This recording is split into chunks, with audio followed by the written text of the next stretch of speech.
किताबों की, अदब की कविताएं अलग होती है और मंच की अलग होती है। अलग होती है। एक तो आजकल की जो जो देखने वाले हैं, जो लिसनर्स हैं, जो सुनने वाले हैं, उनके अंदर धैर्य बहुत कम है। वो 2 सेकंड में ही डिसाइड कर रहे हैं कि कौन सी चीज जो है वो रील जनरेशन है। हाँ, रील जनरेशन है। तो वो व्यक्ति आ रहा है वहाँ एंटरटेनमेंट करने, तो वो हाथ में डिक्शनरी लेकर या अपने फोन में कोई डिक्शनरी खोलकर तो आपकी कविता नहीं सुनेगा। अब ये प्रायः कोई आप, अब आपने देखा नहीं कॉमेडी का स्तर जो है वो ऑनलाइन प्लेटफॉर्म पे कितना घटिया सा हो गया है। इस स्तर पे अब कवियों की क्या परेशानी होती है, उनकी पीड़ा ये है, अगर वो अपनी विशुद्ध कविता रखते हैं तो जो ऊपर की एक एलाइट वर्ग है बस वो ही पसंद करेगी। बिग बॉस का जिक्र किया है। हाँ। अच्छा, तसव्वुर करें कि अगर बिग बॉस में कवि चले जाएं और वो अलग अलग कैंप्स के कवि चले जाएं, तो वहां से मतलब ये भी संभव है कि एक आध कवि कम होके लौटे वहां से। नहीं, मुझे तो ऐसा लगता है कि बिग बॉस वाले भी कहीं कविता करनी ना सीख जाए। ये कवि का अपना एक, हर व्यक्ति का एक ऊर्जा क्षेत्र होता है।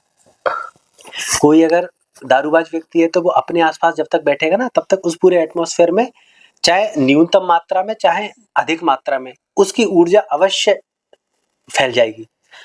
ऐसे ही अगर कोई साधु व्यक्ति है तो वो चाहे अपनी बातों से या मौन भी रहे तो उसके आसपास की ऊर्जा में वो साधुत्व का गुण फैल जाएगा। ऐसी मेरा ये मानना है कि कभी भी ऐसा ही होता है। कभी आपने देखा होगा हम लोग कविता के रूप में थोड़ी करते हैं। हम जो बात करते हैं, हम जो किसी प्रश्न का उत्तर दे रहे हैं, हम जो कुछ भी कर रहे हैं, दरअसल वो पूरी ही एक कविता है। कोई इसी में आनंदित हो जाता है।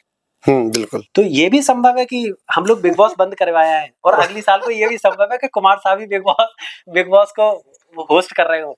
मतलब कुछ भी संभव है। बिग बॉस जो है कभी कुमार विश्वास ही हो जाए। हाँ, मतलब उन्हीं की आवाज है। हाँ, नहीं ये भी हो सकता है कि हम बिग बॉस के आधार पर कोई अपना शो। अच्छा, वैसे ये एक अच्छा हो सकता है, अच्छा हो सकता है कि भाई कवियों का बिग बॉस, कम से कम ये हमारे इसमें तो बहुत पॉपुलर हो जाए। बात ये है कि जब तक गिफ्ट जो है वो जब तक पैक रहता है तब तक उसका अपना अलग आनंद होता है।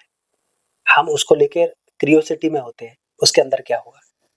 जब हम किसी की निजता से पूर्ण रूप से परिचित हो जाते हैं फिर वो रस नहीं रहता व्यक्ति के अंदर। तो कवियों के प्रति लोग इतने श्रद्धा का भाव रख रहे हैं या बहुत अधिक उनको जानने के लिए उत्सुक है। वो तभी तक है जब तक हम लोग थोड़ा सा पर्दे के पीछे जिस दिन ये पता सब कुछ खुल जाएगा, हाँ, फिर वो क्रेज नहीं रहेगा। हाँ, वो क्रेज नहीं। बिल्कुल सही है, तो बात सही है। जब तक कुछ छुपा हुआ है क्रेज भी तभी तक आनंद है बस उसका। तो आनंद को बनाए रखो, क्या जरूरत है सबके सामने। हम पर्दे के पीछे दाल से खाना खाते हैं या अचार से खाते हैं या सिर्फ सलाद खा रहे हैं, वो अब हम तक ही सीमित रहने दो ना। हम कविता कैसे लिख रहे हैं, रात में जाग रहे हैं, दिन में जाग रहे हैं, आंखों के नीचे काले गड्ढे क्यों पड़ गए हैं, हमारे जीवन में कोई प्रेमिका थी या नहीं थी, या अब है या नहीं है, ये अब उसे पर्दे के पीछे रहने दिया जाए। उसके बारे में क्या विचार करें। सही बात है। हाँ, इसमें एक शेर याद आ गया था कि मेरी एक गजल थी, उसका एक शेर यूं था कि हर एक शेर कितनी ही रातों को पी गया। हर एक शेर कितनी ही रातों को पी गया। हर एक शेर कितनी ही रातों को पी गया। तुम क्या समझते हो कि आसान है गजल? आसान है गजल, बहुत बढ़िया।